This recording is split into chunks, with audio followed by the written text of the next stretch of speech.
दोस्तों आज की इस क्लास में आप सभी का एक बार फिर से स्वागत है। तो दोस्तों आज का ये हमारा क्लास है क्लास 12 हिंदी की किताब से। आज हम लोग इस किताब से काव्य खंड यानी पद्य खंड से चैप्टर नंबर 1 जिसका नाम है कड़बक, इस चैप्टर के इंपॉर्टेंट ऑब्जेक्टिव क्वेश्चंस को देखेंगे। तो यहाँ पे मैं आपको बता दूं कि कड़बक जो चैप्टर है वो मलिक मोहम्मद जायसी के द्वारा लिखी गई। तो दोस्तों हमारी हिंदी की किताब दिगंत पार्ट 2 में जो काव्य खंड है उसमें चैप्टर नंबर 1 है कड़बक। इसके लेखक का नाम है, इसके कवि का नाम है मलिक मोहम्मद जायसी। तो इस चैप्टर से जो सबसे ज्यादा इंपॉर्टेंट क्वेश्चन हो सकते हैं उसके बारे में आज हम लोग खास तौर से चर्चा करेंगे इस वीडियो में। तो प्रीवियस ईयर के एग्जाम्स में इस चैप्टर से कौन कौन से क्वेश्चन आए थे उनके बारे में भी हम लोग बात करेंगे, क्योंकि इस तरह के क्वेश्चन बार बार पूछे जाते हैं।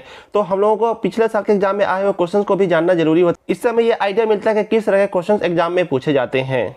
तो दोस्तों वीडियो स्टार्ट करने से पहले मैं आपको बता दूं कि हम लोग इतने मेहनत से वीडियो बनाते हैं, पूरे चैप्टर को निचोड़ करके काफ़ी ज़्यादा मेहनत करके इस वीडियो को बनाते हैं। तो आप लोग वीडियो को एक लाइक कर दिया कीजिए, क्योंकि लाइक करने से कुछ नहीं जाता है आपका।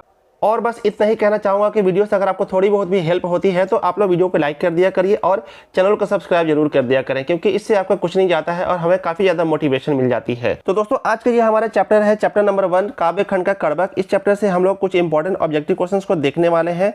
तो हम लोग आज इस चैप्टर में कवि के बारे में भी डिटेल में जानकारी हासिल करेंगे, क्योंकि आप लोग देखेंगे कि कवि के बारे में बहुत ही ज़्यादा क्वेश्चन पूछा जाता है। तो इनके बारे में सारी जानकारी हमें होनी जरूरी है। तो चलिए हम लोग आज के इस वीडियो को स्टार्ट करते हैं और सबसे पहले हम लोग कवि के बारे में जानते हैं कि इनके बारे में क्या क्या जरूरी इन्फॉर्मेशन हो सकती है जो कि एग्जाम में पूछ सकता है। तो यहाँ पे मैं आपको बता दूँ कि ये चैप्टर हमारा है जिसका नाम है कड़बक। इसके जो लेखक है उनका नाम है मलिक मोहम्मद जायसी। मैंने आपको वीडियो के स्टार्टिंग में ही बताया था। तो इनका जन्म हुआ था 15वीं शती उत्तरार्ध अनुमानता 1492 ईस्वी में। इनका एग्जैक्ट जन्म का पता नहीं है, ये अनुमानता डेट। तो 1492 आप लोग मान करके चलिए। और इनका जो निधन हुआ था वह 1548 हुआ था, ये भी अनुमानता यानी कि एक अंदाजन है, आप लोग मान करके चलिए। तो इनका निवास स्थान जायस कब्र अमेठी उत्तर प्रदेश में हो गया। तो इनके पिता का नाम था मलिक शेख ममरेज, मलिक राजे अशरफ भी हम लोग कह सकते हैं। तो इनके जो गुरु थे उनका नाम है सूफी संत शेख मोहिदी और सैयद अशरफ जहांगीर। तो इनके बारे में कुछ और जानकारी हम लोग हासिल करते हैं। आरंभ में इन्होंने जायस में रहते हुए किसानी की, बाद में शेष जीवन फकीरी में बिताया और बचपन में ही अनाथ हो गए थे। साधु फकीरों के साथ भटकते हुए बचपन बीता। और इनका जो व्यक्तित्व था उसके बारे में हम लोग जानकारी हासिल करते हैं कि चेचक के कारण रूपहीन हो गए थे तथा बाईं आंख और कान से वंचित थे ये, लेकिन वो बिल्कुल ही मृदुभाषी और मनस्वी तथा स्वभावतः संत थे। और इनकी जो इंपॉर्टेंट क्रिएशन जो इनकी रचनाएं हैं, खासकर जो सबसे महत्वपूर्ण रचनाएं हैं उनमें है पद्मावत, अखरावट, आखिरी कलाम, चित्ररेखा, कहरारनामा, महरी बाईसी, मसला या फिर मसला नामा। इसके अतिरिक्त चंपावत, होरीनामा, इतरावत आदि कृतियाँ भी उल्लेख में आती है। तो ये सारी कृतियाँ इनकी है जो कि काफ़ी ज़्यादा फेमस, काफ़ी ज़्यादा मशहूर हुई थी। तो चलिए हम लोग क्वेश्चन और आंसर का सिलसिला स्टार्ट करते हैं और आज के इस वीडियो को हम लोग पहले क्वेश्चन की तरफ बढ़ते हैं। मैंने आपको कवि के बारे में इसलिए जानकारी दी क्योंकि ये सारी चीज़ें काफ़ी ज़्यादा इंपॉर्टेंट होती है। अब हम लोग क्वेश्चन और आंसर देखेंगे तो इसमें देखिएगा कि आप लोग काफ़ी ज़्यादा क्वेश्चन लेखक के बारे में पूछा जाता है, कवि के बारे में पूछा जाता है। तो आप लोग समझ जाएं कि मैं सबसे पहले मैंने आपको कवि के बारे में इतनी सारी जानकारी क्यों दी थी। चलिए हम लोग क्वेश्चन और आंसर का सिलसिला स्टार्ट करते हैं और पहले क्वेश्चन की तरफ बढ़ते हैं। तो आज का हमारा ये पहला क्वेश्चन है, 2022 के एनुअल एग्जाम में आया हुआ है। ये एक इंपॉर्टेंट क्वेश्चन है, आप लोगों को इस पर ध्यान देना है खास करके। तो क्वेश्चन कुछ यूँ है कि प्रेम के पीर के कवि कौन है। इस क्वेश्चन में ये पूछा जा रहा है कि प्रेम के पीर के कवि कौन है। ऑप्शन है जयशंकर प्रसाद, ज्ञानेंद्र पति, रघुवीर सहाय और जायसी यानी कि मलिक मोहम्मद जायसी के बारे में यहाँ पे पूछा जा रहा है। शॉर्ट में लिखा हुआ है। ऑप्शन नंबर डी इसका करेक्ट आंसर हो जाएगा। तो ऑप्शन नंबर डी पे हम लोग को टिक करना है, यानी कि प्रेम के पीर के कवि कौन है तो जायसी है, मलिक मोहम्मद जायसी। डी इसका सही जवाब हो जाएगा। तो दोस्तों यहाँ पे मैं आपको बता दूं कि आपको अगर सारे क्वेश्चन का आंसर पता है तो मेरे साथ सारे क्वेश्चन का आंसर दीजिएगा और आप वीडियो के लास्ट में फाइनल स्कोर आपका क्या होता है वो कमेंट बॉक्स में आपको कमेंट करना है कि आपका टोटल क्वेश्चन में से कितना क्वेश्चन सही हुआ था। और आप लोग चाहे तो लाइव वीडियो देखते भी कमेंट सेक्शन में कमेंट कर सकते हैं अगर आपको उसका आंसर पता है। तो मैं सारे कमेंट को रीड करता हूं और उनको मैं रिप्लाई भी करता हूं। चलिए हम लोग दूसरे क्वेश्चन की तरफ बढ़ते हैं। तो आज के इस वीडियो का हमारा दूसरा क्वेश्चन है, निम्न में से कौन कृति जायसी की नहीं। यहाँ पे पूछा जा रहा है कि मलिक मोहम्मद जायसी की कौन सी कृति निम्नलिखित में से नहीं है। तो ऑप्शन है पद्मावत, अखरावट, चित्ररेखा और भक्तमाल। तो इसका करेक्ट जवाब आप लोगों को पता है तो जल्दी से कमेंट कर दिए। चलिए अब मैं आपको बताऊंगा कि इसका करेक्ट आंसर क्या होगा। तो ऑप्शन नंबर डी इसका सही जवाब हो जाएगा। ऑप्शन नंबर डी भक्तमाल, यानी कि इनमें से कौन सी कृति जायसी की नहीं है तो भक्तमाल जायसी की कृति नहीं है। ऑप्शन नंबर डी सही होगा, इस पे हम लोग को टिक कर देना है। अगले क्वेश्चन की तरफ बढ़ते हैं। तो अगला क्वेश्चन भी एक इंपॉर्टेंट क्वेश्चन है, 2019 के कंपार्टमेंटल में आया हुआ है। तो क्वेश्चन कुछ यूं है, ये पूछ रहा है कि मलिक मोहम्मद जायसी कवि हैं तो किस तरह के कवि हैं, ये क्वेश्चन में पूछा जा रहा है। ऑप्शन से दुख के पीर के, कृष्ण प्रेम के, अष्टछाप के और प्रेम के पीर के। तो दोस्तों इसका करेक्ट आंसर हो जाएगा ऑप्शन नंबर डी, इसका करेक्ट आंसर हो जाएगा। प्रेम के पीर के कवि है, मलिक मोहम्मद जायसी कवि हैं तो प्रेम के पीर के, यानी कि ऑप्शन नंबर डी इसका जवाब हो जाएगा सही जवाब। तो चलते हैं हम लोग अगले क्वेश्चन की तरफ। आज के इस वीडियो में कुछ और इंपॉर्टेंट क्वेश्चन हम लोग देखो, आप लोग वीडियो को पूरा लास्ट तक देखिएगा। चैप्टर नंबर 1 काव्य खंड से कड़बक का ऑब्जेक्टिव क्वेश्चन हम लोग आज देख रहे हैं। तो अगला क्वेश्चन कुछ यूं है कि कड़बक कहां से लिया गया है। यहाँ पे ये पूछा जा रहा है कि ये जो हमारा चैप्टर है कड़बक, ये कहां से लिया गया, कहां से लिया गया है, इस क्वेश्चन में यही पूछा जा रहा है। ऑप्शंस में आपको जल्दी से बताता हूं, अगर आप लोगों को इसका जवाब पता है तो जल्दी से कमेंट कर दीजिए ना। तो ऑप्शन है इसका आखिरी कलाम, अखरावट, मधुमालती और पद्मावत। तो दोस्तों इसका सही जवाब हो जाएगा ऑप्शन नंबर डी, पद्मावत। ये कड़बक कहां से लिया गया है, तो जवाब होगा पद्मावत से लिया गया है। ऑप्शन नंबर डी इसका सही जवाब होगा। तो कड़बक कहां से लिया गया है, पद्मावत से, आप लोगों को याद कर लेना है। अगला क्वेश्चन है कि कड़बक के रचयिता है, यानी कि कड़बक के रचयिता कौन है। तो इसका जवाब तो आप लोगों को पता ही है, लेकिन मैं आपको इसके बारे में थोड़ा सा बता देता हूँ कि ये क्वेश्चन 2019 के एनुअल एग्जाम में आया हुआ है और 2023 के एनुअल एग्जाम में आया हुआ है। तो ये एक इंपॉर्टेंट क्वेश्चन है, काफी ज्यादा इंपॉर्टेंट है, इसको स्टार मार्क करना है। तो ये क्वेश्चन इस साल के एग्जाम में आ जाएगा, आप लोगों को इस पे स्टार मार्क कर लेना है। तो कड़बक का रचयिता कौन है, तो ऑप्शन है सूरदास, कबीरदास, जायसी और तुलसीदास। जवाब होगा इसका ऑप्शन नंबर सी, जायसी। इनका पूरा नाम क्या था, मलिक मोहम्मद जायसी। तो ऑप्शन नंबर सी इसका सही जवाब होगा, सी पे टिक करना है। एक बार फिर से रिपीट करता हूं ये क्वेश्चन, क्योंकि ये एक इंपॉर्टेंट क्वेश्चन है। तो कड़बक के रचयिता कौन है, मलिक मोहम्मद जायसी। जायसी पे हम लोग को टिक करना है। चलते हैं अगले क्वेश्चन की तरफ। अगला क्वेश्चन भी एक इंपॉर्टेंट क्वेश्चन है, 2019 के कंपार्टमेंटल में आया हुआ है। जायसी रचित पद्मावत की भाषा क्या है। इसमें जायसी के द्वारा जो रचित कविता है पद्मावत, उसकी भाषा क्या है, यहाँ पे ये पूछ रहा है। तो इस क्वेश्चन के लिए ऑप्शन है अवधी, ब्रज, खड़ी बोली, मैथिली। तो इसका जवाब हो जाएगा ऑप्शन नंबर ए। क्या होगा इसका जवाब, ऑप्शन नंबर ए, अवधी।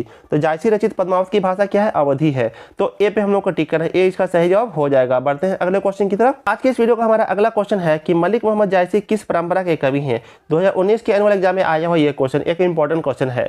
तो यहाँ पे ये पूछ रहा है कि मलिक मोहम्मद जायसी किस परंपरा के कवि हैं। तो ऑप्शन है इसके लिए सगुन कृष्ण भक्ति परंपरा, सगुन राम भक्ति परंपरा, प्रेमाख्यानक काव्य परंपरा और संस्कृत काव्य परंपरा। तो दोस्तों इसका करेक्ट जवाब हो जाएगा ऑप्शन नंबर सी। क्या होगा इसका जवाब, ऑप्शन नंबर सी इसका करेक्ट जवाब हो जाएगा। मलिक मोहम्मद जायसी प्रेमाख्यानक काव्य परंपरा के कवि हैं, इसका सही जवाब हो जाएगा। चलते हैं हम लोग अगले क्वेश्चन की तरफ। अगला क्वेश्चन है जिसमें ये पूछा जा रहा है कि जायसी ने अपनी आंख की उपमा किससे की है। यहाँ पे ये कह रहा है क्वेश्चन कि जायसी ने अपने आंख की उपमा किससे की है। ऑप्शन है कमल, कुमुद, सरोवर और दर्पण। चलिए अगर आप लोगों को इसका जवाब पता है तो जल्दी से कमेंट कर दिए। अब मैं आपको इसका आंसर बताता हूं, आप लोग अपने आंसर को मैच करिए कि आपका आंसर सही होता है कि नहीं। तो इसका सही जवाब हो जाएगा ऑप्शन नंबर डी, दर्पण। दर्पण यानी कि आईना, शीशा हम लोग कह सकते हैं। दर्पण के बारे में आप लोग जानते भी होंगे, तो दर्पण इसका सही जवाब हो जाएगा। तो जायसी ने अपने आंख की उपमा किससे की है, तो दर्पण से की है। ऑप्शन नंबर डी इसका सही जवाब होगा। डी पे हम लोग को टिक करना है और अगले क्वेश्चन की तरफ चले चलना है। तो अगला क्वेश्चन है कि मलिक मोहम्मद जायसी किस शाखा के कवि हैं। यहाँ पे इस क्वेश्चन में ये पूछ रहा है कि मलिक मोहम्मद जायसी किस शाखा के कवि हैं। ऑप्शन में आपको जल्दी से बता देता हूं, प्रेम मार्गी शाखा, ज्ञान मार्गी शाखा के और राम मार्गी शाखा के तथा कृष्ण मार्गी शाखा के। तो इसका करेक्ट जवाब हो जाएगा ऑप्शन नंबर ए, प्रेम मार्गी शाखा के। मलिक मोहम्मद जायसी किस शाखा के कवि हैं, तो प्रेम मार्गी शाखा के कवि हैं। इसका जवाब ऑप्शन नंबर ए हो जाएगा। एक बार फिर से रिपीट कर देता हूं, मलिक मोहम्मद जायसी किस शाखा के कवि हैं, तो इसका जवाब होगा ऑप्शन नंबर ए, प्रेम मार्गी शाखा की। ये एक इंपॉर्टेंट क्वेश्चन है, इसलिए मैंने इसको रिपीट कर दिया है, आप लोगों को इसको ध्यान में रखना है।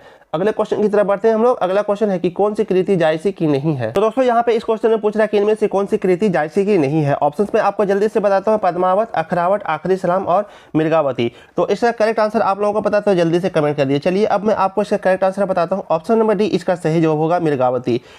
तो इसमें कौन सी कृति जायसी की नहीं है, तो पद्मावत भी इनकी कृति है, अखरावट भी इनकी कृति है और आखिरी सलाम भी इनकी कृति है। तो बचा कौन, तो मृगावती इनकी कृति नहीं है। तो ऑप्शन नंबर डी इसका सही जवाब हो जाएगा, मृगावती। कौन सी कृति जायसी की नहीं है, तो मृगावती। हम लोग को ऑप्शन नंबर डी पे क्लिक करना है। चलते हैं अगले क्वेश्चन की तरफ। तो अगला क्वेश्चन है जो कि 2019 के कंपार्टमेंटल में आया हुआ है। तो ये एक इंपॉर्टेंट क्वेश्चन है। तो ये क्वेश्चन है कि पद्मावत किसकी रचना है। इसमें यह पूछा जा रहा है कि पद्मावत किसकी रचना है।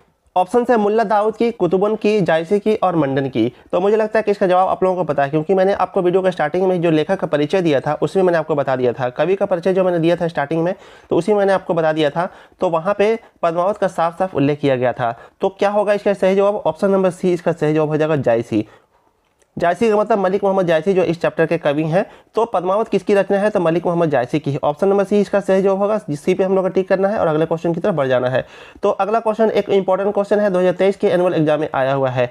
इसमें यह पूछ रहा है कि चित्ररेखा किस कवि की रचना है। यहाँ पे ये पूछा जा रहा है कि चित्ररेखा किस कवि की रचना है। ऑप्शन में आपको जल्दी से बता देता हूँ, मलिक मोहम्मद जायसी की, गजानन माधव मुक्तिबोध, जयशंकर प्रसाद और रघुवीर सहाय। तो इसका भी जवाब हो जाएगा option number A Malik Mohammad Jayasi. Chitralekha किस कवि की रचना है? तो ऑप्शन नंबर ए इसका सही जवाब हो जाएगा।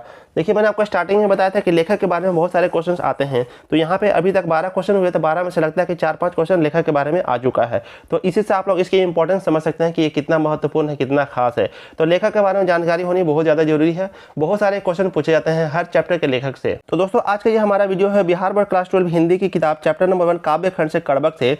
तो इस चैप्टर से हम लोग कुछ और इंपॉर्टेंट क्वेश्चन आज के इस वीडियो में देखेंगे, तो आप लोग वीडियो को पूरा लास्ट तक देखिए, वीडियो में लास्ट तक बने रहें। तो अगला क्वेश्चन जो हमारा होगा वो पिछले साल के एग्जाम में ही आया हुआ है, यानी कि 2025 के एग्जाम में आया हुआ है। तो इस तरह के क्वेश्चन बार बार पूछ देते हैं। अब आप लोग यहाँ पे सोच रहे होंगे 2025 में आया है तो 2026 में तो बिल्कुल भी नहीं आएगा, लेकिन नहीं, यहाँ पे आप गलत हो सकते हैं, क्योंकि अगर ये क्वेश्चन आर्ट्स में आया है तो कॉमर्स या साइंस में आ सकता है, और अगर साइंस में आया है तो कॉमर्स या आर्ट्स में आ सकता है, यानी जिस फैकल्टी में आया उसके दूसरे फैकल्टी में आ सकता है। तो आप लोगों को कंफ्यूज नहीं होना है कि ये क्वेश्चन 2025 में आ गया है तो इस बार नहीं आएगा, बिल्कुल आ सकता है। सारे क्वेश्चन इंपॉर्टेंट है, सारे क्वेश्चन हम लोगों को देखना जरूरी है। तो चलिए अब मैं आपको क्वेश्चन बताता हूँ कि क्वेश्चन क्या है। तो अगला क्वेश्चन ये है कि जायसी का जन्म स्थान है। तो इस क्वेश्चन में ये पूछा जा रहा है कि जायसी का जन्म स्थान इनमें से कौन है? ऑप्शन है दिल्ली, इलाहाबाद, जायस, कब्र, अमेठी, भागलपुर। तो ये क्वेश्चन का आंसर भी मैंने आपको वीडियो के स्टार्टिंग में बता दिया था, तो मुझे लगता है कि आप लोगों को इसको आंसर बताने की जरूरत नहीं है। चलिए अब मैं आपके आंसर को कंफर्म कर देता हूँ। जी हाँ, बिल्कुल ऑप्शन नंबर सी इसका सही जवाब हो जाएगा, जायस, कब्र, अमेठी, क्योंकि मैंने आपको स्टार्टिंग में ही कवि परिचय में आपको बता दिया था कि इनका जन्म स्थान क्या है। तो जायस, कब्र, अमेठी, यानी कि ऑप्शन नंबर सी इसका सही जवाब हो जाएगा। हम लोग को इस पर टिक कर देना है, जायस, कब्र, अमेठी जायसी का जन्म स्थान है। अगला क्वेश्चन कुछ यूं है कि मलिक मोहम्मद जायसी की मृत्यु कब हुई? यहाँ पे इस क्वेश्चन में पूछा जा रहा है कि मलिक मोहम्मद जायसी की मृत्यु कब हुई थी। तो ये इसका एग्जैक्ट डेट तो पता नहीं है, लेकिन एक अनुमानता डेट बताया गया है, तो उसी पे हम लोगों को मान करके चलना है। तो इस क्वेश्चन के लिए ऑप्शंस में आपको बताता हूँ, लगभग 1548 ईस्वी, लगभग 1540 ईस्वी, लगभग 1549 ईस्वी और लगभग 1550 ईस्वी। तो क्या होगा इसका जवाब? ऑप्शन नंबर ए इसका सही जवाब होगा। जी हाँ, आपने बिल्कुल सही पहचाना। आपने अगर वीडियो ध्यान से देखा होगा तो आपको याद होगा कि मैंने स्टार्टिंग में ही बता दिया था। तो क्या होगा इसका जवाब? ऑप्शन नंबर ए, लगभग 1548 ईस्वी में मलिक मोहम्मद जायसी की मृत्यु हुई थी। तो जन्म और मृत्यु वाला क्वेश्चन भी काफी ज्यादा इंपॉर्टेंट होता है। हालांकि इस क्वेश्चन में जन्म का क्वेश्चन कवर नहीं किया हुआ है, लेकिन आप लोग उसको भी याद रखेंगे कि हो सकता है कि वो क्वेश्चन भी इस साल पूछ दे। तो ध्यान रखना आप लोगों को, लगभग 1548 ईस्वी में मलिक मोहम्मद जायसी की मृत्यु हुई थी। ऑप्शन नंबर ए इसका सही जवाब होगा, इस पर हम लोग को टिक कर देना है। चलते हैं अगले क्वेश्चन की तरफ। ये क्वेश्चन भी 2024 के एनुअल एग्जाम में आया हुआ है, एक इंपॉर्टेंट क्वेश्चन है, और ये क्वेश्चन आज के इस वीडियो का लास्ट क्वेश्चन होगा। तो क्वेश्चन कुछ यूं है कि जायसी की काव्य की भाषा कौन सी थी? यहाँ पे पूछा जा रहा है कि जो जायसी की काव्य की भाषा कौन सी थी, वो किस भाषा में कविता करते थे। यहाँ पे इस क्वेश्चन का मतलब यही हुआ। ऑप्शंस में आपको जल्दी से बताता हूँ, खड़ी बोली, ब्रज, अवधी और अरबी। तो दोस्तों इसका करेक्ट आंसर हो जाएगा ऑप्शन नंबर सी, अवधी। तो मलिक मोहम्मद जायसी की काव्य की भाषा कौन सी थी? तो अवधी भाषा। तो ऑप्शन नंबर सी इसका सही जवाब हो जाएगा, सी पे हम लोगों को टिक करना है। तो दोस्तों ये थे इस चैप्टर से आने वाले सबसे ज्यादा इंपॉर्टेंट क्वेश्चन। उम्मीद है आपको वीडियो पसंद आया होगा, वीडियो ने आपके काफी कुछ हेल्प की होगी। तो दोस्तों जैसा कि मैंने आपको स्टार्टिंग में बताया था कि वीडियो पूरा देखने के बाद आपको लास्ट में आपका फाइनल स्कोर बताना है। जैसे कि इस वीडियो में टोटल 15 क्वेश्चन हमने लिए थे, तो 15 क्वेश्चन से आपका कितना सही हुआ था, तो ये आपको कमेंट करके मुझे बताना है। इससे हमें ये पता चलेगा कि आपकी तैयारी कैसी चल रही है। दोस्तों आप लोग वीडियो के ऊपर एक फीडबैक जरूर दीजिए कि आपको वीडियो कैसा लगा। अगर आप लोग को वीडियो अच्छा लगता है, पसंद आता है, तो वीडियो को लाइक कीजिए, एक प्यार से कमेंट कर दीजिए और अपने दोस्तों के साथ शेयर कर दीजिए, क्योंकि अगर वीडियो अच्छा है तो शेयर तो करना बनता है ना। और अगर आप चैनल पर नहीं है तो चैनल को सब्सक्राइब जरूर कर ले, इससे हमें काफ़ी ज़्यादा मोटिवेशन मिलती है। और बेल आइकन को प्रेस करके नोटिफिकेशन ऑन कर ले, इससे क्या होता है कि सारे वीडियो के नोटिफिकेशन आप तक चले जाएंगे और आपको कोई भी वीडियो मिस नहीं होगा। तो चैनल को सब्सक्राइब करके बेल आइकन को प्रेस कर लें और नोटिफिकेशन को ऑन कर लें। चलिए अब हम आपसे मिलेंगे आपसे अगले वीडियो में। यहाँ तक वीडियो देखने के लिए आपका बहुत बहुत धन्यवाद। Thank you so much. जय हिंद।